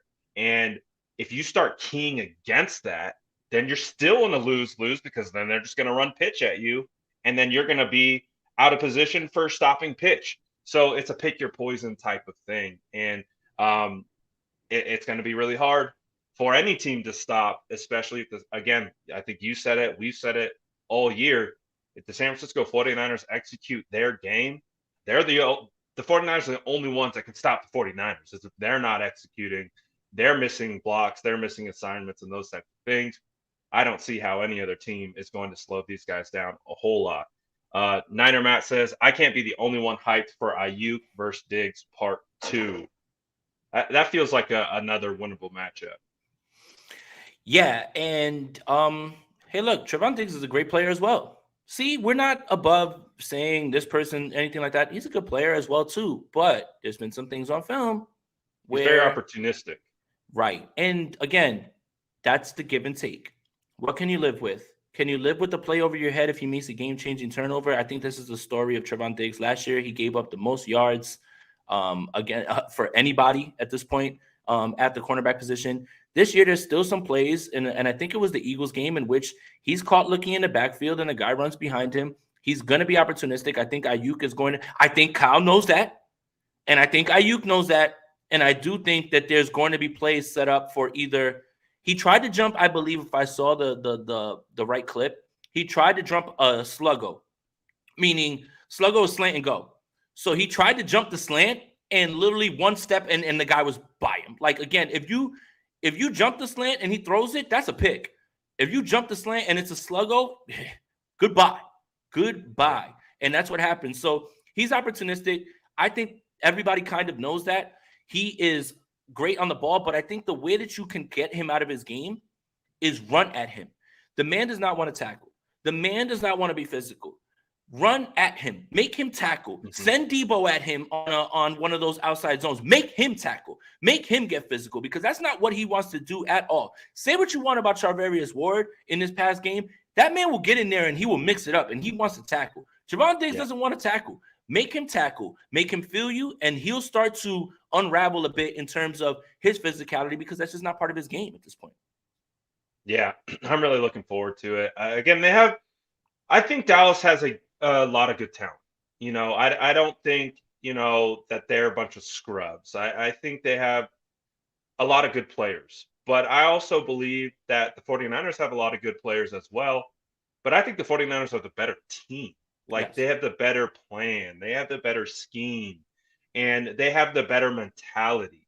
It feels like you have more individuals on the Dallas Cowboys. And with the 49ers, we talk about it all the time. These players buy in to the mentality, to the whole Debo Lakepool thing, and the way everyone responded. You got freaking Kyle Juszczyk the very next play teabagging linebackers after he pancakes them. Like, you never see Juice do that, but it just got everyone energized, and I think that's the mentality that this team has. Is they're a unit, they're a group, and I can't say it confidently about Dallas. I don't watch Dallas week in, week out, but I also know it's hard in the NFL to build that type of culture. Like, that type of culture just doesn't happen. Like, it's rare. It's much more rare to have that type of group mentality than it is to just, not have a bunch of individuals running around doing all types of stuff. And the other thing is the Cowboys and their fans. If I can get back to I missed this one earlier when we were. Whoa, I can see the play. This is awesome, pro YouTuber. See, he's cooking me because of what happened.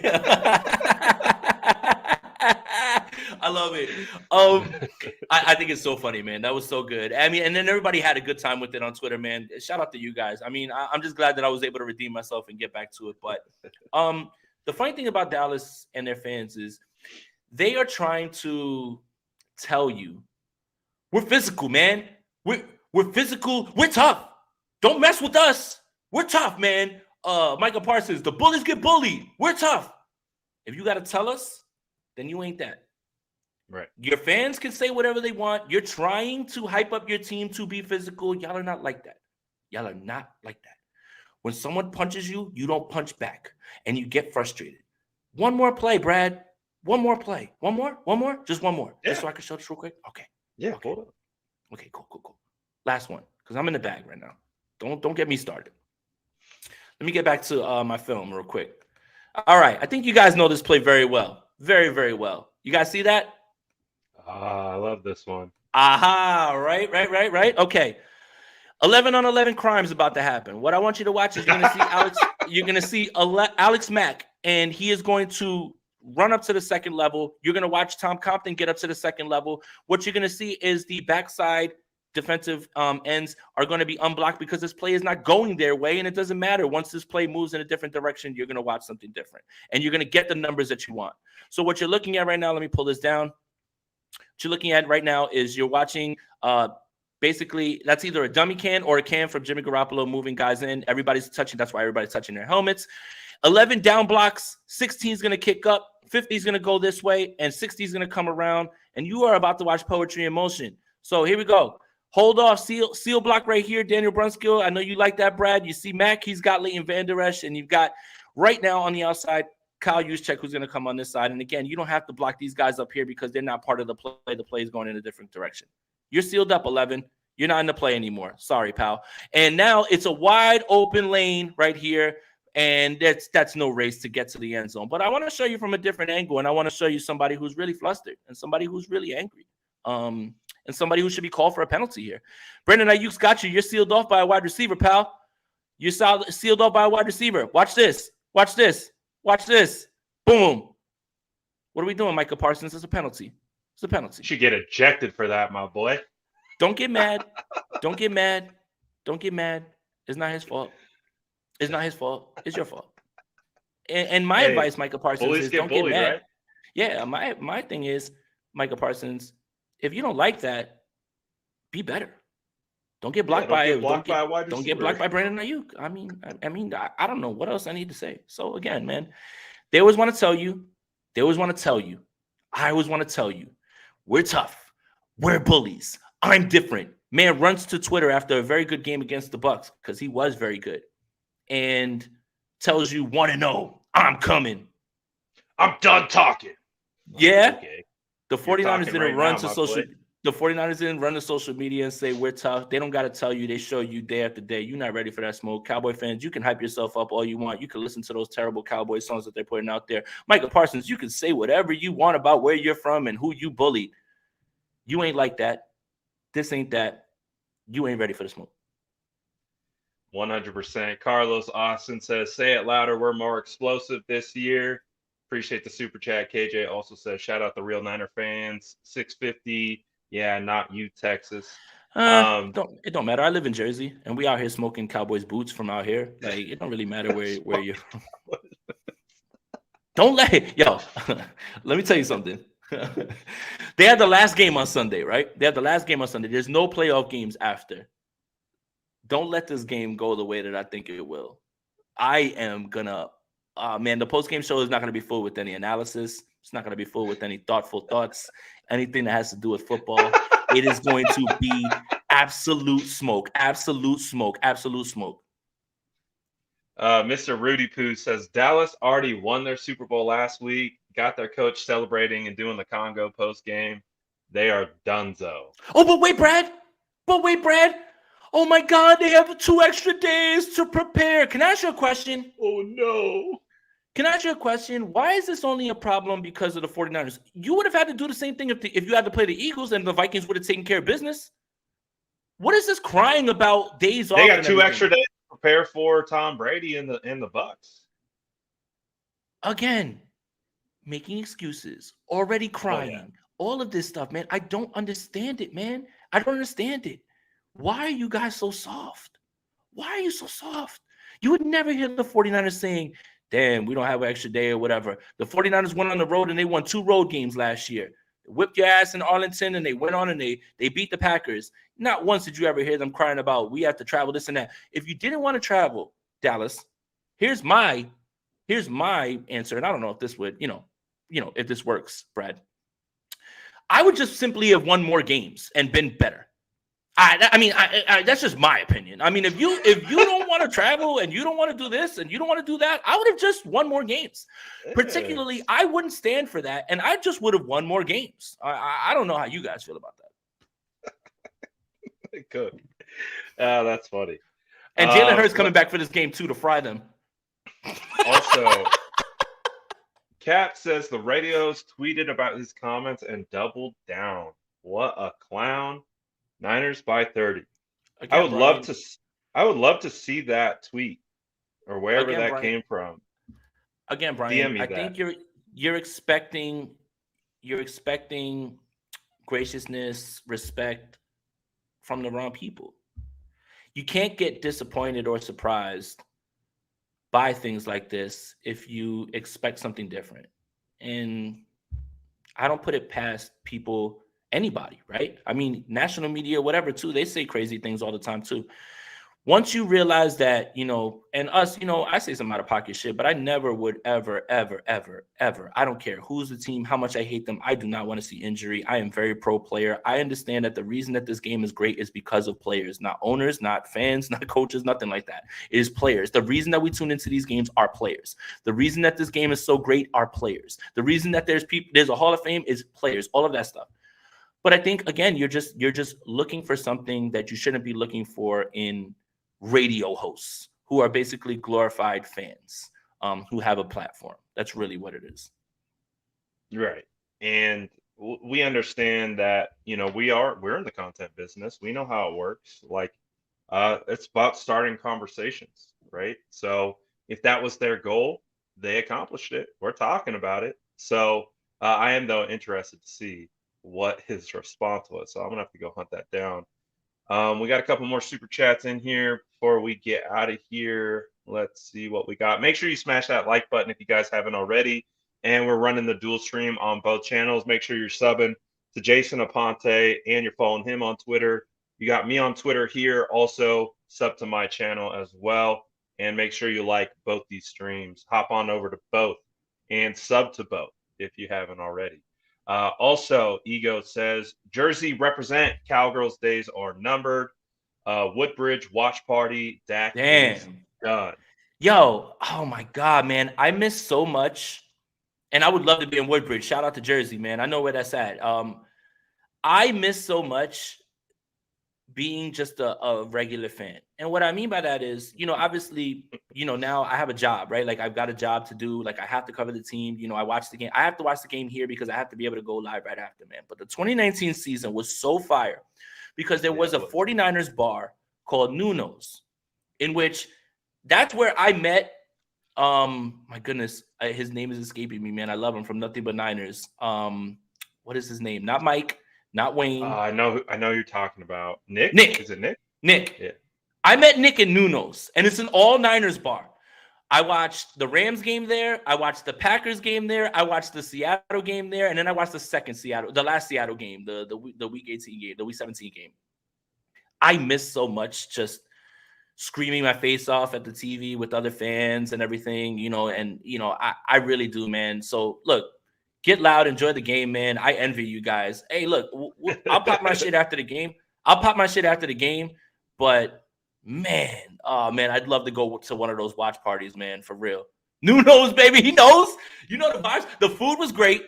They got a upstairs and downstairs. It was dope, man. They closed down, unfortunately, because due to COVID and everything. So yeah, I had no idea that was around.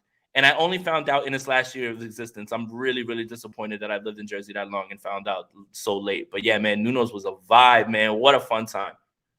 Yeah, no, I hear you. Game days are work days for us. Yep. So we out here working.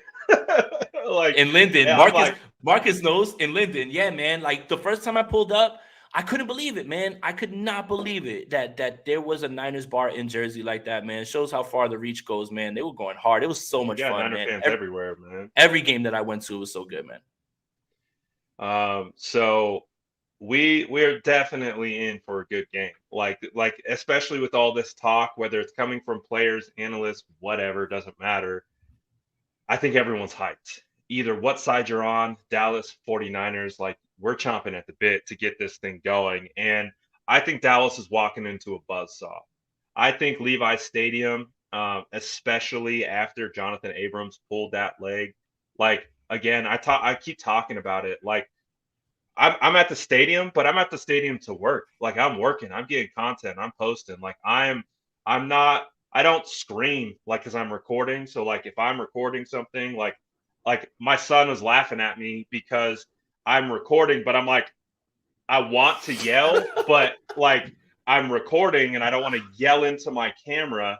And he's just laughing at me because I'm like so hyped, but I can't make any noise. But like that game, I was like I was hyped. I was Well, yelling. I was yelling. So was the rest of Levi Stadium. Yeah, and I wrote an article on Niners Nation about it. Listening to Kyle's, Kyle ran out on the field. He was pissed, man. He almost blacked out. Like he was walking through Seattle players. And it's not that the 49ers didn't have motivation to win. It's obviously a playoff game, but everybody talked about that moment being the moment when the switch went off. And it was like, don't poke the bear, man. Don't play. Don't poke the bear. And Debo, and after that play, you can see it change. The 49ers scored 25 points after that. Yeah. And the Charles Omenihu play, a lot of people say that's the turning point. It was the Jonathan Abrams leg twist. That was it. Like you woke up the team and that was it, man. Like Kyle blacked out and was like, you know what? 6 straight running plays, hit all of them in the mouth. Everybody get hit like at that point. And man, don't mess around, man. Don't fuck around and find out. Please do not. I think the Charles Omenihu sealed the outcome. It sealed the game. The game-changing play was the leg pull because it 100%. Got not only the players hyped, it got the entire stadium hyped. 100%. And I think that's going to carry over, especially with this week in the lead up for Dallas. Like I know the players probably care less about these types of conversations between radio hosts, but I can tell you fans care. And when they go into that stadium, they're going in there with that energy and they're going to go in there just ready to show out. And I can tell you 100% of being in that stadium last week, that when that play happened and then the entire crowd shifted, because I'll tell you, Jason, on that drive out of half, I felt sick. I was like, I know this feeling, this nervous energy being down against Seattle. Like we know that feeling all too well. And I can tell you I was not the only one. The entire stadium felt that way. But when that play happened, I can tell you that energy just left the building all at once and it just shifted. It went from just quiet nervousness to pandemonium. And I think that's what we're going to get this weekend. If fans could show up to Levi's with that same energy, I guarantee you the players are going to feed off it. And I guarantee you Dallas will be impacted by it as well. Yeah. And let's be clear, him and Jonathan Abrams are friends. Like they jersey swapped at the end of the game. He wasn't necessarily mad at the person. He was mad at the play and everything as well too. Yeah. And I think that game, and I think it was the opponent, like you said, when you go into the half and you have that play where Jimmy Ward gives them 15 extra yards and they kick a field goal and now all of a sudden they have a lead. It's just like, oh my God, like the PTSD starts to kick in. Oh, here comes the bullshit for Seattle. Oh, here comes the lucky bounce. But that's not that team. That's not what was going on this time, and they got it done. Shout out to everybody who likes the hat as well, too. By the way, I saw somebody asking, this is a Deion Sanders 94 jersey. Yes, 94 jersey, because I want to torture Cowboys fans. I think it's funny. Yeah, you got to bring back the vibes, man. Got to bring back the vibes. And shout out to everyone watching in the chat. The vibes have been on point per usual for the State of the Franchise episode. Want to personally thank you guys for vibing with us. Normally we do this on Wednesdays. I had some stuff come up here while I'm in Tahoe, and shout out to my boy Jason for being flexible and allowing us to shift back to Thursday. Hold on, Brad. Hold on. First of all, man, do not thank me. Whatever it is that you want, you can get. But you know what else? And this is it. I'm going to end on a hype-ass note. This is the fucking Cowboys walking in here, man. We're not playing around. We doubling up on content. We writing all day. We talking our shit. This is not the week for analysis, guys. I am trying to keep it together and giving you guys thoughtful analysis, watching the film, breaking down all of this, giving you articles. I don't want to hear that shit. What I want you to do is I want you to walk around, poke your chest out, and tell these Cowboy fans, stop talking to us. Remember, we're the mark team. Y'all are trying to beat us. You have to come in and beat us. We know we can beat you. Stop playing with us, man. All these dudes are walking in and they're coming in and they're like, y'all don't want this. Y'all don't want this. Y'all don't want this. That's it, man. And don't let any of them. I have a concierge guy in my building. I love him so much. I told that man, no eye contact this entire week. He's a Cowboys fan. I told him. I was like, no eye contact this entire week. Play the game the right way, 49er fans. Make sure that you don't let any of these guys talk to you crazy, that you know that your team is better. You know your team is rolling, that these guys are up against it. The pressure's on them, not us. We are going to finish this. And I'll see y'all after the game, man. We're not playing with the content. We're going to keep going. Hell yeah, we working, man. It's the best time to be alive. And you guys already know, this was a long one. You know how we do. Grab your cookies on your way out. If you stayed the whole time, we appreciate all you guys as always. And of course, make sure you are following both channels because as you know, Aponte is going to be going live right after. So you better tap in with him. I'm going to be at the game, so I don't go live right after. So go live with him. And you know he's going to be spicy. So you better tap in with Jason Aponte. You go live right after the game too, right? Oh, yeah. Like as soon as it goes 0, like after the 49ers do what I think they're going to do, bring a drink, and we are going to lap it up. Like usually the thing that I did last year after every time is I pop a bottle and we just sit and we just vibe. That's it. So that's it, man. The post-game show is not for analysis, it's for talking that shit. So make sure you guys pull up right after. So definitely tap in with Jason, and of course, follow both channels. Appreciate all you guys as always for tapping in. Jason, any other work you got cooking up this week before the game? No, my X Factor article just dropped on Niners Nation where I dug into the Dalton Schultz versus linebackers thing a little bit, and Trent Williams, and my other X Factor was Trent Williams and Mike McGlinchey against Parsons and DeMarcus Lawrence. So look out on Niners Nation. Been writing an article a day. Been putting out a bunch of stuff. My film breakdown of these 3 plays also, or that I showed you on this, is on Niners Nation. So go check that out. Been writing content, does not stop. It's a fun week, generational week on this app because it's the Dallas Cowboys that are coming to town. Hell yeah. And we're McKinnon jersey. The McKinnon jersey is going to get pulled out for the win. The McKinnon jersey. I'm so glad he brought that up because I was like, you know what? Today I'll do this one, but I think I'm going to rock the McKinnon on Sunday, man. Are we cooking? Hell yeah, you got to do that. Appreciate all you guys. As always, can't say it enough. Sourdough Squad, Spicy Squad, handshake emoji, always coming together for the state of the franchise. It's my favorite show of the week, and I always love having this energy because we get Jason cooking. If we get Jason cooking, that's a win. I know he tries to keep it professional and he tries to keep it calm, but if we can get Jason cooking, that's a win for everyone, and we got him cooking today. So what better time to get Jason cooking ahead of Cowboys week? So we're definitely looking forward to it all. Any parting words for you, Jason, before we get out of here? Let's go fucking Niners, man. Dallas, you ain't ready. Let's go. We cooking these boys. So looking forward to it all. Appreciate you guys. We're out of here for now. Grab your cookies on the way out. Peace. That's Jason Aponte. I'm Brad Graham. We're going to get into it all right now.